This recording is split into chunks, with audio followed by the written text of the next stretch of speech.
Nous nous trouvons dans le projet Dojo Helmet, dans le quartier de Helmet à Schaerbeek.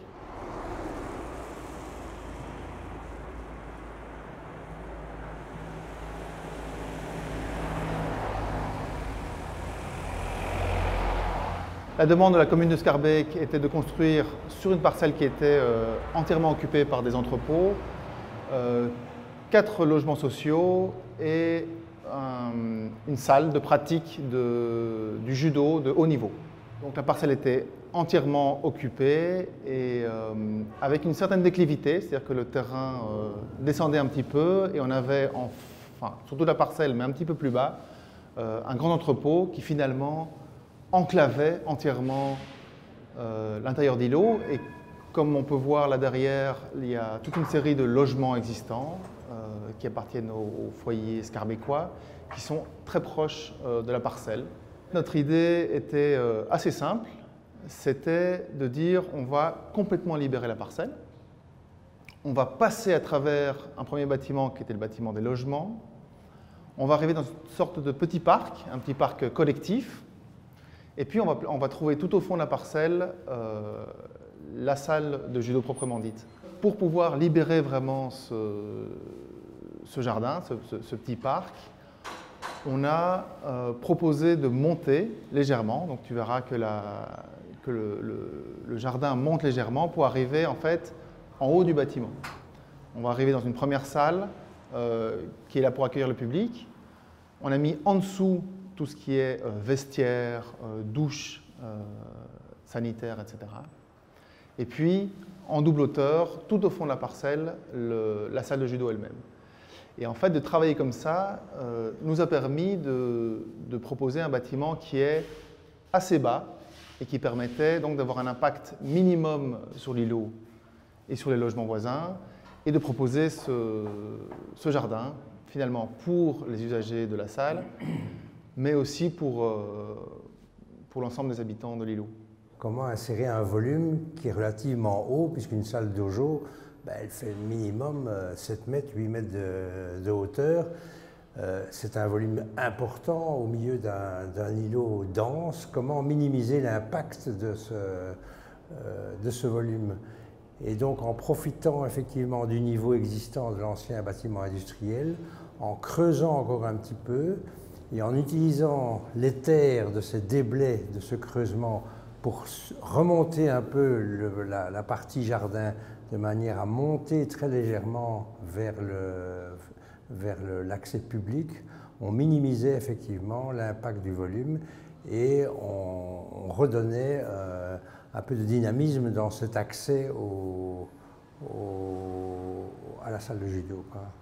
Depuis la rue, depuis la chaussée d'Helmet, qui est très usitée, avec des gabarits assez hauts, assez bruyantes, à travers ce premier volume, et grâce à la pente du jardin, on voit très loin. Et depuis la rue, on aperçoit le jardin, et derrière, vraiment en fond de perspective, la salle proprement dite. Mais ce n'est pas le premier projet qu'on fait ensemble, donc ça fait quand même déjà le 3e ou 4e projet, c'était surtout des concours qu'on a fait ensemble. La pratique est assez simple, c'est que 2 bureaux de taille à peu près similaire travaillent en installation momentanée pour permettre l'accès à des projets plus importants qu'un bureau seul ne pourrait pas assumer. Donc c'est une pratique courante qu'on fait avec le bureau MNA depuis longtemps. Celui-ci est le premier qu'on a gagné ensemble. Et on a continué à en faire ensemble et on a continué à en gagner. Donc on a d'autres projets qu'on développe ensemble. Oui, donc en fait, comme l'ensemble du projet, tout est très simple dans ce bâtiment. C'est-à-dire que la demande de la commune était vraiment de travailler avec un budget extrêmement réduit, avec une belle ambition, on va dire. Et donc, l'intervention sur le bâtiment arrière a été vraiment surtout une remise en état. Mise aux normes énergétiques, PEB, performance énergétique du bâtiment, l'isolation, et le rendre habitable. C'était effectivement c'était un bâtiment de logements sociaux, mais dans un état intérieur Tout à fait. épouvantable. Et par contre, l'intervention principale, finalement, ça a été l'intervention au rez-de-chaussée, c'est-à-dire de rendre l'accès public pour la partie qui est la vitrée et de la rendre collective pour les habitants de l'immeuble sur la partie porche.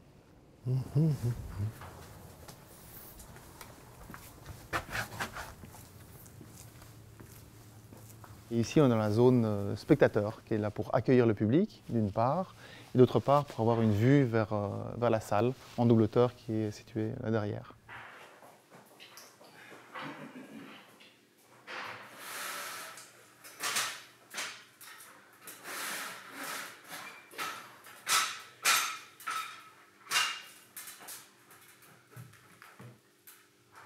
C'est une structure industrielle, métallique, avec des grands portiques métalliques qui portent d'un mitoyen à l'autre, des bacs acier préfabriqués qui ont une performance acoustique, des sortes de grands profils auxquels on a fixé les luminaires et les panneaux rayonnants, et l'ensemble est peint dans un blanc uniforme, finalement pour lui donner un langage finalement. Mais d'ailleurs c'est comme ça qu'on avait commencé la présentation du projet auprès de la commune, c'est dire parfois l'architecture peut être extrêmement simple. Malgré le fait qu'on était vraiment entièrement à l'intérieur d'îlots et entre des mitoyens existants, avec des voisins qui sont extrêmement proches. Et donc on va chercher la lumière. Bon, maintenant c'est très aménagé évidemment par l'occupant. On a cherché la lumière à l'avant avec le jardin et aussi à l'arrière un petit jardin type jardin japonais et une toiture verte et des grands cadrages, des grands châssis à l'arrière qui vont chercher de la lumière.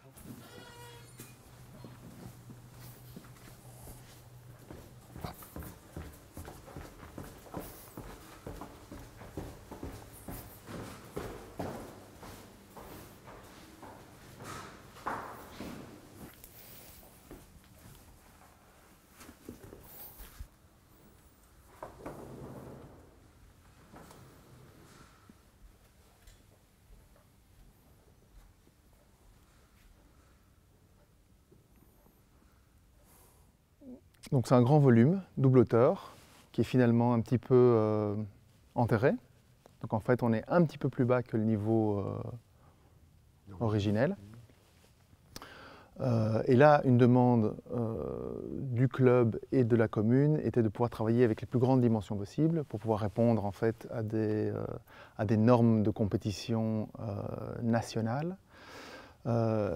Et donc il a vraiment fallu travailler pour intégrer au maximum dans les murs et au plafond le plus haut possible tous les éléments techniques, les éléments nécessaires à l'acoustique et évidemment tous les couches nécessaires pour la structure elle-même et l'isolation du bâtiment. Au mur, il faut effectivement, vu la grande salle et le grand nombre de participants, il faut relever une exigence acoustique. Donc effectivement, les murs sont revêtus de matériaux, de panneaux acoustiques. Sinon, tout le restant est apparent. Les radiateurs, ce sont des panneaux rayonnants au plafond, des coupoles latérales le long des murs. Et les bacs acier qui sont également aussi perforés, donc c'est aussi un élément acoustique. Et on sent bien qu'effectivement cette salle est tout à fait ne résonne, il n'y a aucun effet de résonance. L'acoustique est relativement bien maîtrisée. Chaque bâtiment fait ses petites maladies de jeunesse, mais il y a eu des gros problèmes, c'est ça un peu, ce qu'on entend les plaintes de l'occupant, c'est qu'il y a eu des gros problèmes d'exécution, c'est-à-dire comme toujours, dans ce genre de marché public, on a fait appel au moins offrant et il s'est avéré que on est tombé sur une entreprise. D'abord, c'était un des premiers bâtiments publics et de cette grandeur-là qu'il avait construit. Et donc là, effectivement, il y a une incompétence au niveau de l'exécution et on se retrouve avec... je ne dis pas qu'il n'y a pas quelques erreurs de conception, mais en tout cas au niveau de l'exécution, il y a effectivement des grosses lacunes. Et qui sont certains éléments qui sont un peu irrémédiables et on ne sait pas très bien comment, à part le faire recommencer certaines choses, comment essayer de résoudre ces problèmes-là. Donc voilà, c'est comme ça que quand on arrive ici, en général, l'occupant a sa longue liste de doléances qu'on subit à chaque fois et on comprend parfaitement. Ceci dit, je trouve que dans la salle, il y a vraiment un bel aspect paisible et calme. C'est deux découpes simplement de lumière, haute et basse, et cette découpe extrêmement simple de châssis, je trouve, contribue à donner toute une atmosphère dans cette salle de dojo, propice, je crois, au dojo, en tout cas à l'usage. Et puis finalement, c'était l'idée aussi, en travaillant avec un budget extrêmement simple, qu'est-ce qui fait l'architecture de la salle? Il n'y a pas de geste particulier, ça tient à la proportion des ouvertures, ça tient à l'alignement des techniques, mais finalement c'est presque rien, quoi. Et comme dit Michel, on obtient quand même, in fine, une belle atmosphère dans la salle.